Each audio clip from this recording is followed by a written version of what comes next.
Prabowo puji habis Jokowi, Demokrat tiba-tiba Jenderal Kardus tuh jenderal yang nggak mau mikir artinya. Uang adalah segalanya. SBY itu pernah digebuki Prabowo waktu di Akmil, di Akabri waktu itu. Partai Demokrat ini jangan kalian pikirkan partai murahan. Kami ini siap di dalam, siap di luar kekuasaan. Kenapa tidak ada orang yang bertanya dalam catatan biodatanya Prabowo harusnya lulus tahun 73, kenapa lulusnya tahun 74? Ini nggak ada orang yang nanya. Katanya Prabowo pinter, kok nggak naik kelas gitu. Berarti ada yang lain kan? Yaitu tadi gebukin SBY gitu.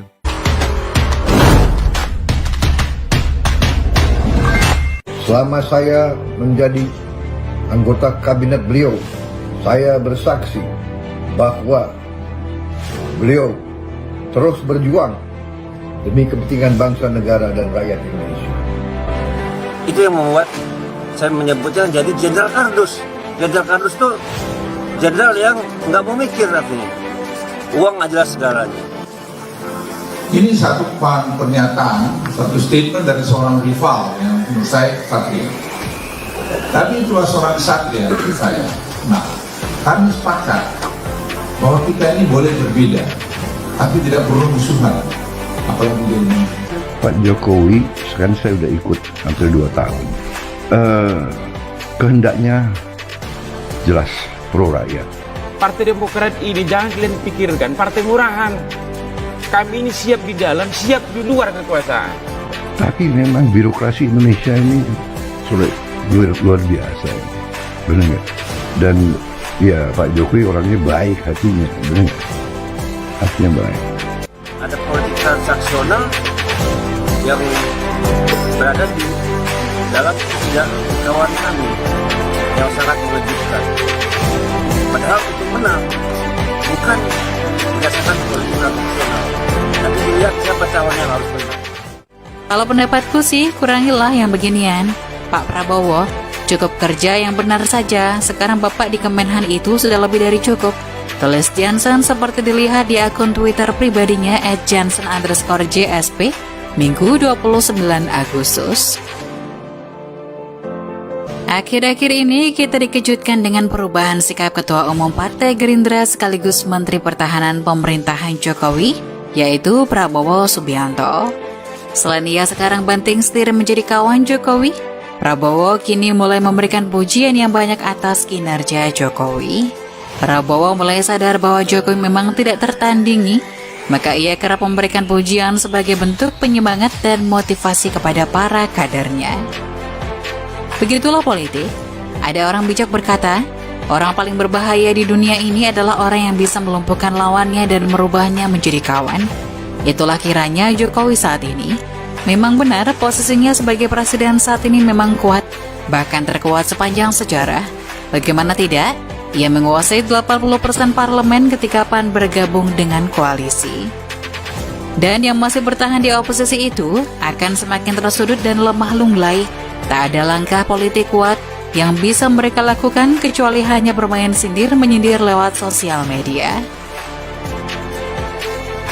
Politisi Partai Demokrat Johnson Sitindaun mengomentari Ketua Umum Partai Gerindra Prabowo Subianto yang memuji-muji kepemimpinan Presiden Jokowi dalam penanganan COVID-19. Kalau pendapatku sih, kurangilah yang beginian. Pak Prabowo, cukup kerja yang benar saja. Sekarang Bapak di Kemenhan itu sudah lebih dari cukup.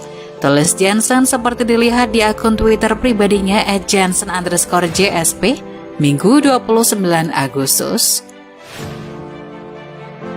Wakil Sekretaris Jenderal Partai Demokrat itu mengungkapkan, Prabowo pernah keras terhadap mantan wali kota Solo itu saat Pilpres lalu. Bahkan Johnson menuturkan Prabowo sampai menghentak-hentakan meja, yang membuat semua pendukungnya dan para politisi partainya terbawa suasana.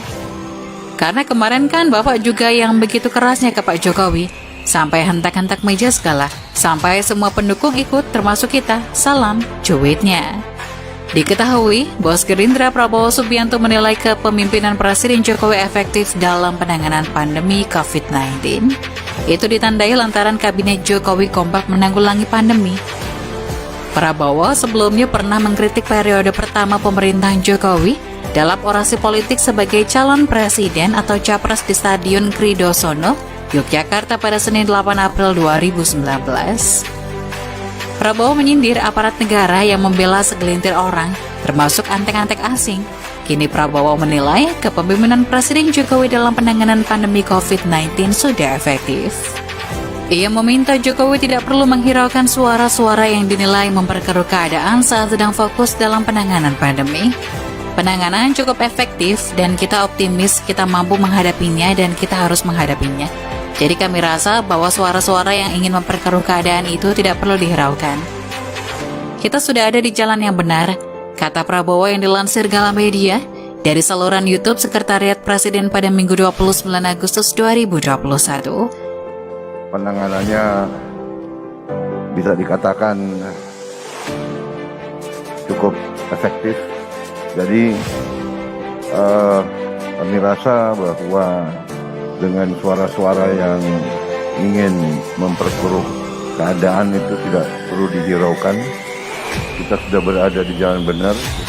Ia mengakui pemerintahan Jokowi sudah efektif karena berada langsung di jajaran Kabinet Indonesia Maju. Kepemimpinan Pak Jokowi efektif, Pak. Saya mengakui itu dan saya hormat ke Bapak. Saya lihat, saya saksi, saya ikut di kabinet, ujarnya. Kepemimpinan Pak Jokowi efektif, Pak. Saya mengakui itu dan saya hormat sama Bapak. Saya lihat, saya saksi, saya ikut dalam kabinet. Ia mengatakan, kepemimpinan dan keputusan-keputusan Jokowi sudah cocok untuk rakyat.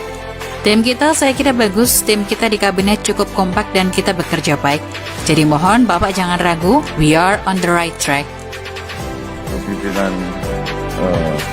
keputusan Bapak cocok untuk rakyat kita. Tim kita saya kira bagus. Tim kita di kabinet cukup kompak dan kita kerjanya baik. Jadi mohon Bapak jangan ragu-ragu. We are on the right track. Karena itu masalah COVID saya kira kita cukup optimistis. Hubungan politik Demokrat dan Gerindra kembali memanas beberapa hari terakhir. Ketegangan ini bermula dari tweet Andi Arief, Wasekjen Demokrat, yang mengungkap soal kekalahan pasangan calon 02 Prabowo Sandiaga Uno di Pilpres 2019. Andi mengklaim berdasarkan survei sebelum Pilpres 2019 Cawapres 02, Sandiaga Uno teridentifikasi politik SARA sehingga sulit menang di Jawa Tengah dan Jawa Timur yang pemilihnya besar. Namun saat itu fakta ini tidak dipertimbangkan Prabowo.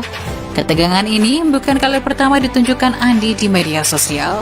Saat Prabowo memilih Sandiaga sebagai cawapresnya pada Agustus 2018 misalnya, Andi juga menyebut Prabowo sebagai Jenderal Kardus.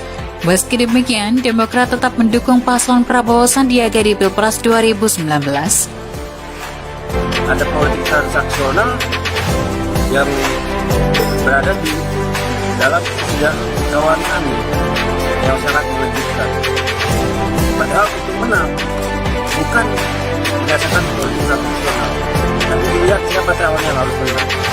Itu yang membuat saya menyebutkan jadi Jenderal Kardus. Jenderal Kardus itu jenderal yang nggak memikir lagi. Uang adalah segala. Memiliki sejarah panjang, hubungan politik termasuk Demokrat dan Gerindra memang fleksibel. Hari ini teman, besok bisa jadi lawan, begitupun sebaliknya. Namun siapa sangka, satu jotosan di masa lalu tidak bisa terobati dalam satu periode kehidupan seseorang. Setidaknya, itulah yang terjadi dalam hubungan politik antara Ketua Umum Partai Demokrat Susilo Bambang Yudhoyono dan Ketua Umum Partai Gerindra Prabowo Subianto. Hermawan Sulistyo, mantan Ketua Tim Investigasi TGPF atau Tim Gabungan Pencari Fakta kerusuhan Mei 1998, pernah menuturkan soal ketegangan dua tokoh ini. Menurut dia, tak banyak orang bertanya kenapa Prabowo telah lulus pada masa pendidikan militernya dalam sebuah diskusi publik pasca Pilpres pada 3 Juli 2014 di Jakarta. Hermawan berbicara keras soal Prabowo. Anda tidak tahu bahwa Pak SBY itu pernah dibukul Prabowo waktu di Akmil. diakabri waktu itu, kata Hermawan. SBY itu pernah digebuki Prabowo waktu di Akmil, di Akabri waktu itu. Kenapa tidak ada orang yang bertanya dalam catatan biodata Prabowo harusnya lulus tahun 1973? Kenapa lulusnya tahun 1974? Ini nggak ada orang yang bertanya. Katanya Prabowo pintar, kok nggak naik kelas? Berarti ada yang lain kan? Ya itu tadi, ngebukin SBY, gitu.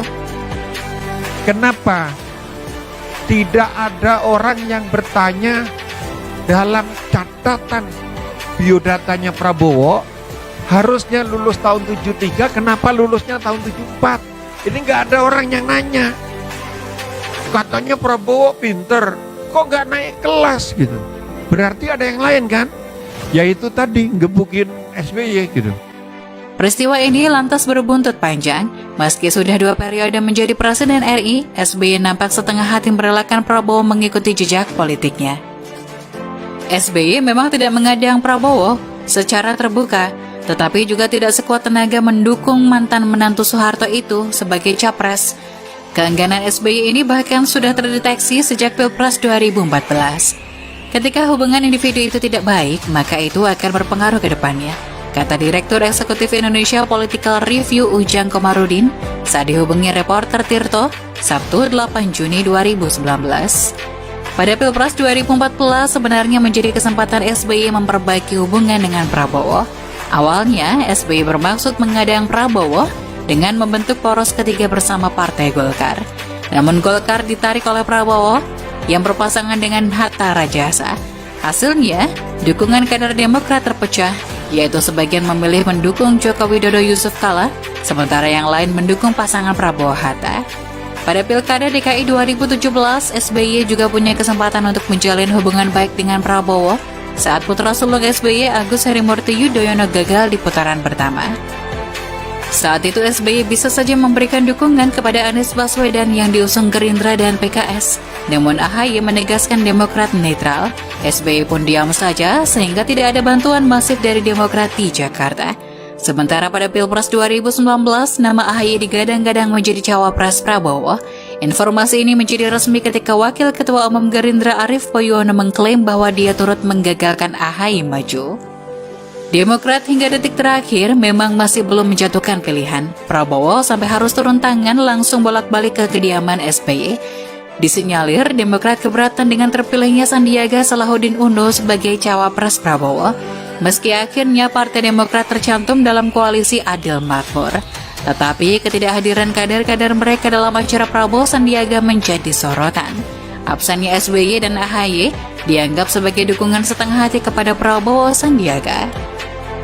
Hal ini belakangan diakui politikus Demokrat Andi Arief dalam cuitannya Jumat 7 Juni 2019. Partai Demokrat, SBY dan AHY ditinggal oleh deklarasi 02 hanya karena dibilang jika Pak Prabowo berpasangan dengan Sandi Uno tidak memiliki peluang menang berdasar survei dan menyarankan Pak Prabowo mencari cawapres lain agar kesempatan menang ada. Demikian tweet Andi. Pilihan politik Demokrat. Hubungan Demokrat dan Gerindra memang tidak begitu baik sejak masa akhir Pilpres 2019. Di debat Pilpres misalnya, Prabowo sempat menganggap ada kesalahan Presiden sebelum Jokowi dalam kebijakan negara. Saat itu beberapa kader Demokrat melakukan walkout dari acara debat Pilpres dan tidak kembali ke ruangan hingga acara selesai. Selain itu, ucapan Prabowo di depan SBY tentang pilihan politik Ani Yudhoyono juga membuat Ketua Umum Demokrat itu memberikan pernyataan media guna merespon pernyataan Capres 02. Menurut SBY, apa yang disampaikan Prabowo tidaklah elok. Hal tersebut kemudian dikaitkan dengan sikap politik Demokrat yang mulai mendekat ke kubu Jokowi. Apalagi pada momentum Lebaran kemarin, AHY dan Edi Baskoro Yudhoyono bertemu dengan Ketua Umum PDIP Megawati Soekarno Putri dan Presiden Jokowi. Wajar jika Demokrat berkeinginan gabung ke 01. Petinggi Demokrat harus memikirkan membesarkan partai. Pemilu 2019 kemarin, Demokrat disalip oleh banyak partai dalam perolehan suara. Dan jika masih di kubu 02, tentu merugikan Demokrat. Pilihannya hanya dua, bergabung dengan 01 atau berada di tengah-tengah.